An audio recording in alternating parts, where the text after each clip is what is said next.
റഷ്യയെ മുച്ചൂടും തകർക്കാൻ റഷ്യയുടെ സാമ്പത്തിക കേന്ദ്രങ്ങളിലേക്ക് മാരക ആക്രമണങ്ങൾ കഴിഞ്ഞ ദിവസങ്ങളിൽ യുക്രൈൻ സൈന്യം നടത്തിയിരുന്നു. എന്നാൽ ആക്രമണം നടത്തി തൊട്ടടുത്ത സെക്കൻഡ് മുതൽ റഷ്യ തിരിച്ചടിച്ചു തുടങ്ങിയതാണ്. യുക്രൈന്റെ പ്രധാന കേന്ദ്രങ്ങളിലേക്കൊക്കെ റഷ്യൻ മിസൈലുകൾ തീ തുപ്പി. രാത്രിക്ക് രാത്രി അതിമാരക ആക്രമണങ്ങൾ യുക്രൈന് നേരെ റഷ്യ നടത്തിയിരുന്നു. എന്നാൽ ഇപ്പോൾ റഷ്യയിൽ നിന്ന് കടുത്ത ഒരു ഭീഷണിയാണ് യുക്രൈൻ നേരിടുന്നത്. അണ്വായുധം പ്രയോഗിക്കും എന്നുള്ള ഭീഷണി. റഷ്യയിൽ നിന്ന് അങ്ങനെ ഒരു സൂചന വരുമ്പോൾ തന്നെ പ്രധാന കേന്ദ്രങ്ങളൊക്കെ സുരക്ഷിതമാക്കാനുള്ള ഒരു നീക്കത്തിലേക്കാണ് ഇപ്പോൾ യുക്രൈൻ സൈന്യം കടന്നിരിക്കുന്നത്. ജനങ്ങളെ പരമാവധി ബങ്കറുകളിലേക്ക് മാറ്റുന്നതിനുള്ള നീക്കവും തുടങ്ങിക്കഴിഞ്ഞിട്ടുണ്ട്. എന്നാൽ അണ്വായുധം പ്രയോഗിക്കും എന്നുള്ള ഭീഷണി അത് തള്ളിക്കളയാനും കഴിയില്ല. കാരണം റഷ്യയിലേക്ക് യുക്രൈൻ നടത്തിയത് അത്രത്തോളം വലിയ ആക്രമണങ്ങളായിരുന്നു. റഷ്യയുടെ എണ്ണ കേന്ദ്രങ്ങളൊക്കെ നോക്കിയായിരുന്നു യുക്രൈൻ ആക്രമണം നടത്തിയത്. അതുകൊണ്ട് തന്നെയാണ് ഇപ്പോൾ അണ്വായുധം പ്രയോഗിക്കും എന്നുള്ള സൂചന നൽകിക്കൊണ്ട് റഷ്യയുടെ ചില മന്ത്രിമാർ രംഗത്തേക്ക് വന്നിരിക്കുന്നത്. റഷ്യൻ എണ്ണ ശുദ്ധീകരണശാലയ്ക്ക് നേരെയുണ്ടായ യുക്രൈൻ ആക്രമണത്തെ തുടർന്ന് കനത്ത തിരിച്ചടി നേരിട്ട പശ്ചാത്തലത്തിൽ ലോകത്തെ നടുക്കുന്ന ആണവാക്രമണ മുന്നറിയിപ്പുമായി റഷ്യൻ വിദേശകാര്യമന്ത്രി സെർജി ലാവ്റോവാണ് രംഗത്ത് വന്നിരിക്കുന്നത്. പാശ്ചാത്യ രാജ്യങ്ങൾ റഷ്യയുടെ ആവശ്യങ്ങൾക്ക് മുന്നിൽ വഴങ്ങിയില്ലെങ്കിൽ വിനാശകരമായ ആണവ യുദ്ധം ഉണ്ടാകുമെന്ന് ക്രെംലിന്റെ പുതിയ ഭീഷണി. മോസ്കോയിലെ പ്രധാന എണ്ണ ശുദ്ധീകരണശാലയ്ക്ക് നേരെയുണ്ടായ ഡ്രോൺ ആക്രമണം റഷ്യയ്ക്ക് വലിയ നാണക്കേടുണ്ടാക്കിയതിന് പിന്നാലെയാണ് റഷ്യ ഇങ്ങനെ ഒരു പ്രഖ്യാപനവും കൂടി നടത്തിയിരിക്കുന്നത്. പാശ്ചാത്യ രാജ്യങ്ങളിൽ നിന്ന് റഷ്യ നേരിടുന്നത് അഭൂതപൂർവമായ സുരക്ഷാ ഭീഷണിയാണെന്ന് സെർജി ലാവ്റോവ് ആരോപിച്ചു.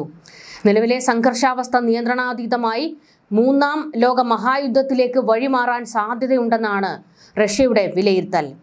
നാറ്റോ സഖ്യവും റഷ്യയും തമ്മിലുള്ള നേരിട്ടുള്ള ഏറ്റുമുട്ടൽ കാര്യങ്ങളെ ദ്രുതഗതിയിൽ ആണവാക്രമണത്തിലേക്ക് നയിക്കുമെന്നും അത് ഭൂമുഖത്ത് സമാനതകളില്ലാത്ത വിനാശകരമായ പ്രത്യാഘാതങ്ങൾ സൃഷ്ടിക്കുമെന്നും റഷ്യൻ വിദേശകാര്യമന്ത്രി കൂട്ടിച്ചേർത്തു.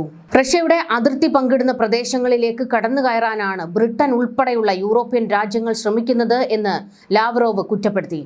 യുക്രൈനെയും മാൾഡോവയെയും തങ്ങളുടെ ഭാഗമാക്കാനും അർമേനിയയെ സ്വാധീന വലയത്തിലാക്കാനും പാശ്ചാത്യ ശക്തികൾക്ക് വിപുലീകരണ മോഹമുണ്ടെന്നാണ് റഷ്യയുടെ ആക്ഷേപം. ഫിൻലൻഡിനെയും സ്വീഡനെയും ഉൾപ്പെടുത്തി നാറ്റോ ഇതിനകം തന്നെ കിഴക്കോട്ട് വ്യാപിപ്പിച്ച് കഴിഞ്ഞുവെന്നും അദ്ദേഹം ചൂണ്ടിക്കാട്ടി. റഷ്യക്കെതിരായ ഭാവി യൂറോപ്യൻ സൈനിക ശക്തിയുടെ പ്രഹരമുനയായി യുക്രൈനെ മാറ്റാനാണ് അവർ ശ്രമിക്കുന്നതെന്നും സെർജി ലാവ്റോവ് ആരോപിച്ചു. സുരക്ഷാ കാര്യങ്ങളിൽ റഷ്യ ചർച്ചകൾക്ക് തയ്യാറാണെങ്കിലും അത് വ്ളാഡിമിർ പുടിന്റെ നിബന്ധനകൾക്ക് വിധേയമായിരിക്കുമെന്ന് ലാവ്റോവ് വ്യക്തമാക്കി. റഷ്യയുടെ പടിഞ്ഞാറൻ അതിർത്തികളുടെ സുരക്ഷ ഉറപ്പാക്കാനുള്ള തരത്തിലുള്ള ചർച്ചകളാണ് വേണ്ടത്, അല്ലാതെ പാശ്ചാത്യ രാജ്യങ്ങളുടെ അന്ത്യശാസനങ്ങൾക്ക് വഴങ്ങില്ലെന്നും അദ്ദേഹം ഉറപ്പിച്ചു പറഞ്ഞു. നഗരത്തെ കറുത്ത പുകയിൽ മുക്കിയ മോസ്കോ എണ്ണ ശുദ്ധീകരണശാലയിലെ നാശനഷ്ടങ്ങൾക്ക് കടുത്ത പ്രതികാരം ചെയ്യുമെന്നും അദ്ദേഹം മുന്നറിയിപ്പ് നൽകി. യുക്രൈന്റെ ഭാഗത്തു നിന്നുണ്ടായ ഭീകരാക്രമണത്തിന് മറുപടിയായി അവരുടെ യുദ്ധ സന്നദ്ധതയെ ബാധിക്കുന്ന തന്ത്രപ്രധാനമായ ലക്ഷ്യങ്ങൾക്ക് നേരെ ഇനി മുതൽ പതിവായി വൻതോതിലുള്ള കൂട്ട ആക്രമണങ്ങൾ നടത്താൻ റഷ്യൻ സൈന്യത്തിന് വ്ളാഡിമിർ പുടിൻ നേരിട്ട് നിർദ്ദേശം നൽകിയിട്ടുണ്ട്.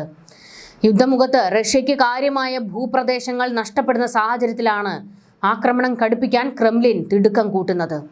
ഇതിനിടെ റഷ്യൻ അനുകൂലികളായ തീവ്ര ദേശീയവാദികൾ പാശ്ചാത്യ രാജ്യങ്ങൾക്ക് നേരെ ആണവായുധം പ്രയോഗിക്കാൻ പുടിനോട് പരസ്യമായി ആവശ്യപ്പെടുന്നുണ്ട്.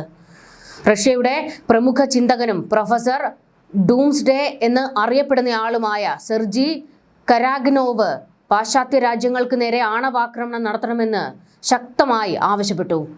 പാശ്ചാത്യ രാജ്യങ്ങൾ അടിച്ചേൽപ്പിച്ച ഈ യുദ്ധം അവസാനിപ്പിക്കാനും ആണവായുധങ്ങളെക്കുറിച്ചുള്ള ഭയം ലോകത്ത് പുനഃസ്ഥാപിക്കാനും ആണവാക്രമണം അനിവാര്യമാണെന്ന് ഇവരുടെ പക്ഷം.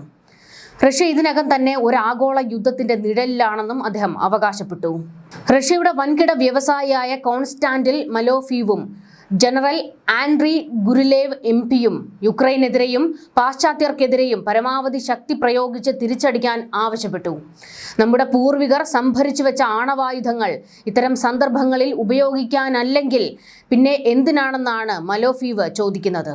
യുക്രൈന്റെ കമാൻഡ് പോസ്റ്റുകളും വ്യവസായങ്ങളും തകർത്ത് നഗരങ്ങൾ പിടിച്ചെടുക്കണമെന്നാണ് ജനറൽ ഗുരുലേവിന്റെ ആവശ്യം. വ്യാഴാഴ്ച മോസ്കോ ലക്ഷ്യമാക്കി യുക്രൈൻ നടത്തിയ വൻ ഡ്രോൺ ആക്രമണത്തെ തുടർന്ന് റഷ്യൻ തലസ്ഥാനം കറുത്ത വിഷപ്പുകയിൽ മുങ്ങിയിരുന്നു.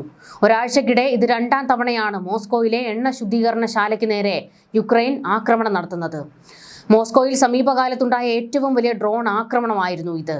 എണ്ണ ഡിപ്പോയിൽ ഡ്രോൺ പതിക്കുന്നതും കൂറ്റൻ തീഗോളം ഉയരുന്നതുമായ ദൃശ്യങ്ങൾ പുറത്തു വന്നിട്ടുണ്ട്. ആക്രമണത്തെ തുടർന്ന് നഗരത്തിൽ കറുത്ത മഴ പെയ്തതായി നാട്ടുകാർ പരാതിപ്പെട്ടുവെങ്കിലും അധികൃതർ ഇത് നിഷേധിച്ചു. എന്തായാലും യുക്രൈൻ നടത്തിയ ആ ഒരു ആക്രമണം വലിയൊരു ക്ഷീണമാണ് റഷ്യയ്ക്കുണ്ടാക്കിയത്. ഇതിനു പിന്നാലെയാണ് അണ്വായുധം പ്രയോഗിച്ച് യുക്രൈനെ പൂർണ്ണമായും തുടച്ചു നീക്കൂ എന്നുള്ള ആവശ്യവുമായി റഷ്യയിൽ ഒരു കൂട്ടം നേതാക്കൾ രംഗത്തേക്ക് ഇറങ്ങിയിരിക്കുന്നത്. കടുത്ത തീരുമാനങ്ങളിലേക്ക് വ്ളാഡിമിർ പുടിനും പോയി കഴിഞ്ഞാൽ യുക്രൈൻ പിന്നെ ഭൂപടത്തിലുണ്ടാകുമോ? ഇത് മാത്രമല്ല, റഷ്യ ഇപ്പോൾ യൂറോപ്യൻ രാജ്യങ്ങൾക്ക് നേരെയെല്ലാം കടുത്ത വെല്ലുവിളികളാണ് നടത്തിക്കൊണ്ടിരിക്കുന്നത്. യുക്രൈനെ സഹായിച്ച ആരൊക്കെ പിന്നിലുണ്ടെങ്കിലും അവർക്കൊക്കെ പണി കിട്ടും എന്നാണ് റഷ്യ ഭീഷണിപ്പെടുത്തുന്നത്. ന്യൂസ് ഡെസ്ക് മലയാളി വാർത്ത.